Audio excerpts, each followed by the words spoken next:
thank you, dear friends, from the bottom of my heart for such a loving and spirited welcome. And thank you, Mr. President, for your kind invitation to me, which I am so honored to accept. I also want to express a special thanks to you, Shmuley, who for 11 years served as rabbi here at Oxford. You and I have been working so hard to form Heal the Kids, as well as writing our book about childlike qualities. In all of our efforts, you have been such a supportive and loving friend.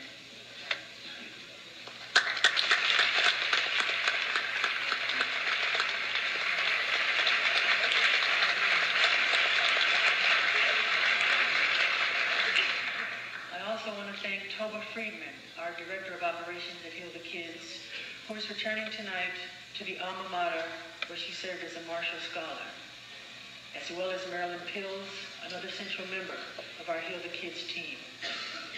I am humbled to be lecturing in a place that has previously been filled by such notable figures as Mother Teresa, Albert Einstein, Ronald Reagan, Robert Kennedy, and Malcolm X.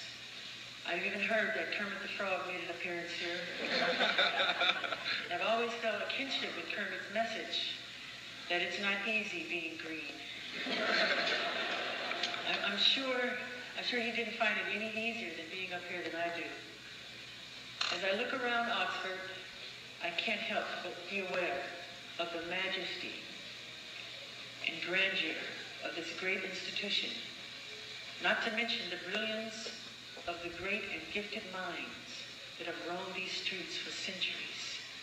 The walls of Oxford have not only housed the greatest philosophical and scientific geniuses, they also have ushered forth some of the most cherished creators of children's literature, from J.R.R. Tolkien to C.S. Lewis. Lewis Carroll's Alice in Wonderland is immortalized in the stained glass windows at Christ Church.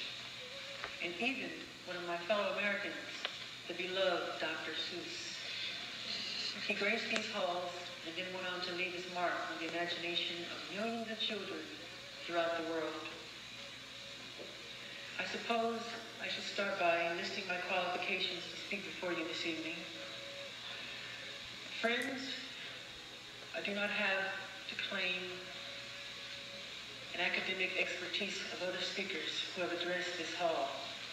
Just to say, could lay a little claim at being adept at the moonwalk. And you know, Einstein particularly was really terrible at that. but I do have a claim to having experienced more places and cultures than most people will ever see.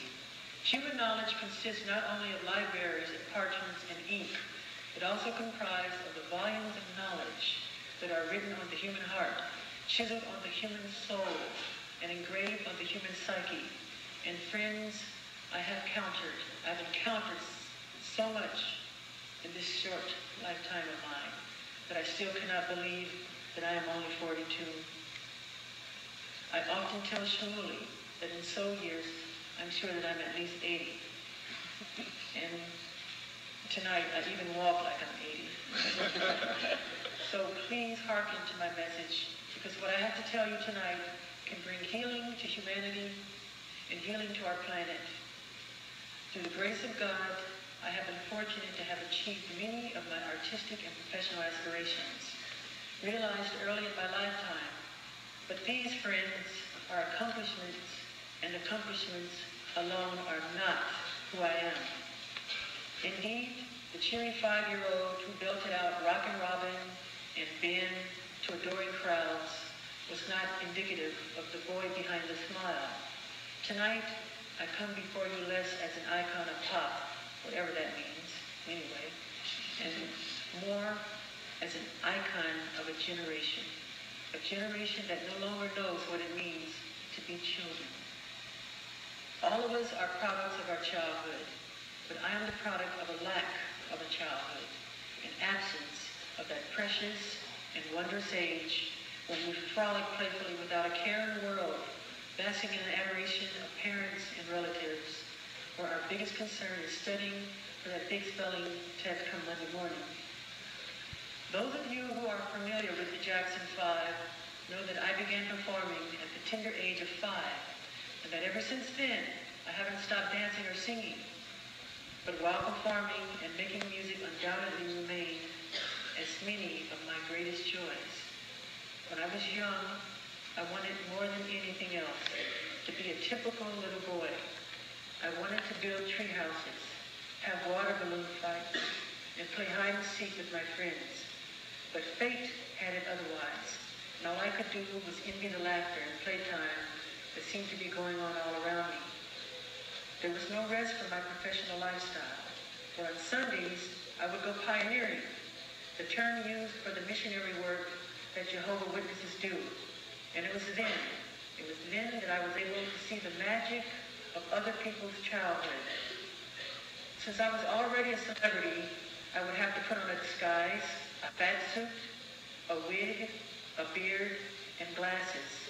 And we would spend the day in the suburbs of Southern California, going door to door or making the rounds of shopping malls, distributing our Watchtower magazines.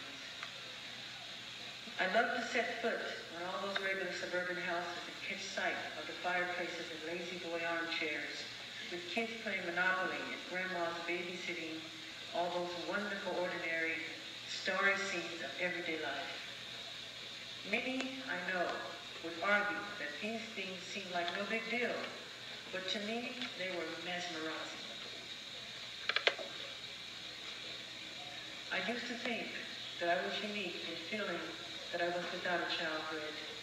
I believe that indeed there were only a handful of people with whom I could share these feelings.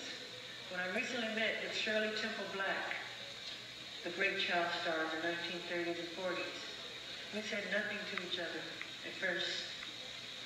We simply cried together. For she could share a pain with me that only others like my close friends Elizabeth Taylor and Macaulay Culkin could. I do not tell you this to gain your sympathy, but to impress upon you in my important point. It is not just Hollywood child stars that have suffered from a non-existent childhood. Today is a universal calamity, a global catastrophe. Childhood has become the great casualty of modern-day living. All around us, we are producing scores of kids who have not had the joy, who have not been accorded the right, who have not been allowed the freedom of knowing what it's like to be a kid. Today's children are constantly encouraged to grow up faster, as if this period known as childhood is a burdensome stage to be endured and ushered through as swiftly as possible. And on that subject, I am certainly one of the world's greatest experts. Ours is a generation that has witnessed the abrogation of the parent-child covenant. Psychologists are publishing libraries of books detailing the destructive effects of denying one's children the unconditional love that is so necessary to the healthy development of their minds and character. And because of all the neglect, too many of our kids essentially have to raise themselves. They are growing more distant from their parents, grandparents, and other family members, as all around us, the indestructible bond that once glued together the generation unravels. This violation has bred a new generation, Generation O, let's call it Generation O, that has now picked up the torch from Generation X.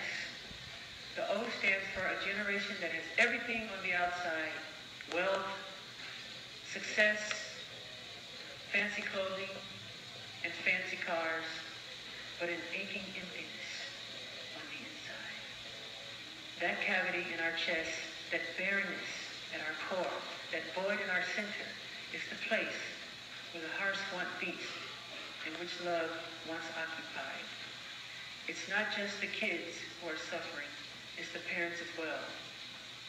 But the more we cultivate little adults in kids' bodies, the more removed we ourselves become from our own childlike qualities. And there's so much about being a child that is worth retaining in adult life.